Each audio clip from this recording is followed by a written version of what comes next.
to foster public enthusiasm and support for brain science. For this video, I'll be going over specifically biotechnology and its contribution to the brain. I hope by the end of this video, you guys can gain a better understanding of biotechnology and its importance. So what is this content of the video? Here's a quick run through. First, I'll be talking about what defines biotechnology and its significance.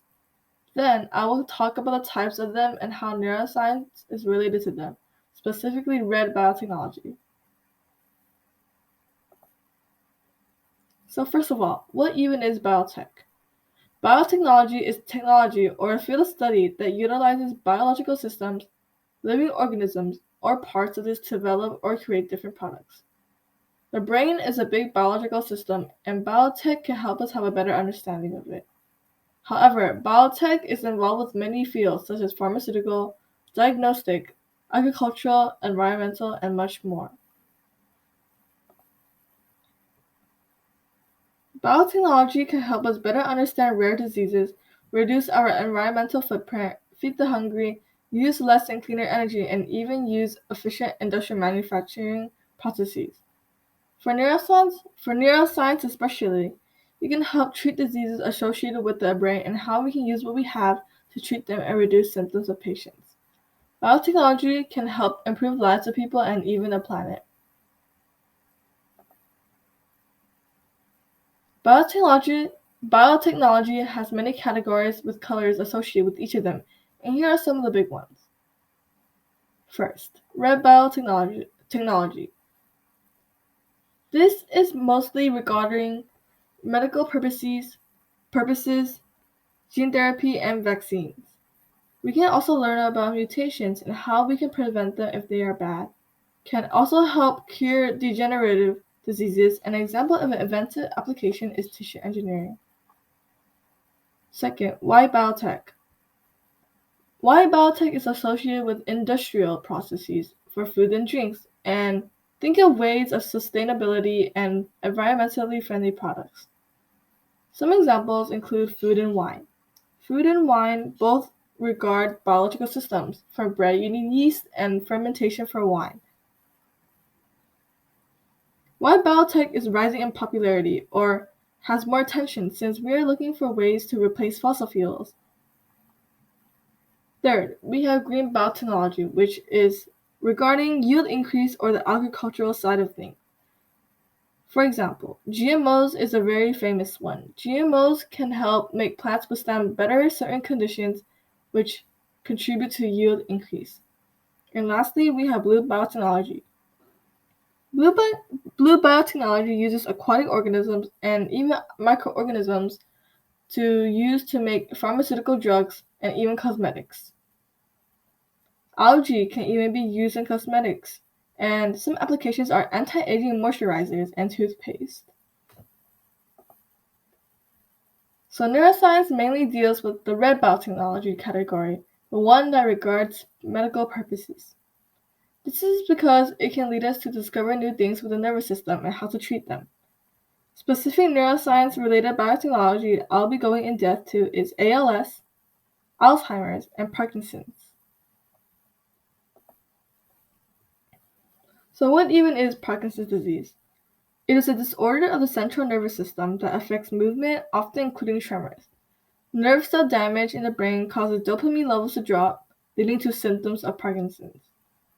So what is dopamine? Dopamine is responsible for allowing to feel pleasure and motivation. For example, when you feel good that you have achieved something, it's because you have a surge of dopamine in the brain. But it's not only restricted to that.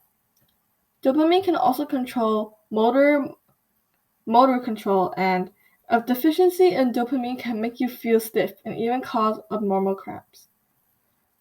Biotechnology can amplify certain genes and even identify mutations.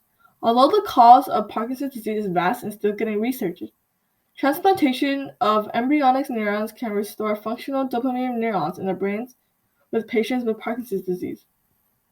By replacing the damaged part of the brain and transferring new ones, it has a promising outcome. Another side of biotech in Parkinson's disease is gene therapy. As discussed earlier, Red biotechnology covers the study of genes and altering them for benefits. 3 enzymes that scientists are investigating with Parkinson's disease is THGCHAADC, which is short for a very long name. The 3 enzymes import in the synthesis of dopamine, and these genes are introduced with patients with PD, aka Parkinson's disease, with the goal of increasing dopamine production, hoping to make the symptoms of Parkinson's disease less painful or less severe. Second, we have ALS. Now, ALS was actually included in our first Neuroscience Club newsletter, so if you guys read it, that's great. ALS is basically a nervous system disease that deals with the nerve cells in the brain and spinal record. Effects include the loss of muscle control and muscle weakness, kind of similar to Parkinson's disease. ALS is also commonly known as Lou Gehrig's disease, since a famous baseball player was diagnosed with it. But another famous person that had ALS was Stephen Hawking, the guy on the right. So how does biotechnology play a role in this? Well, like Parkinson's disease, gene therapy can help. ALS has something to do with proteins called tau proteins. They are a group of proteins that help stabilize the internal skeleton of nerve cells, and if they are defective, they can lead to brain inflammation, tissue damage, and cognitive decline.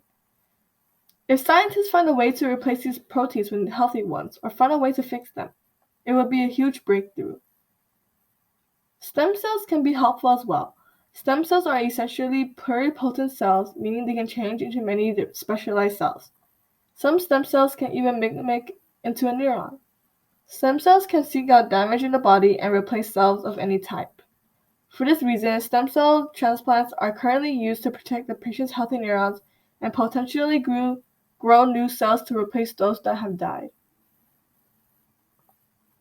And lastly, Alzheimer's disease. It is a form of dementia, or known as memory loss. Dementia is a very broad term, and Alzheimer's is a specific disease under that term. And Alzheimer's is a progressive disease where dementia symptoms gradually worsen over a number of years, even to the point where it can inhabit someone living a normal life. T cells is something that scientists have been looking at. And T cells effectively prevent neurodegeneration and decreases cognitive decline. And researchers noticed that these cells were similarly abundant at sites of tau sites and neurodegeneration in the brains of people who have died with this disease. And hopefully this sounds familiar because ALS was also associated with tau sites, and aka tau proteins. So we see some connections and similarity in terms of biotechnology approach. This is all for this video, and thank you so much for listening.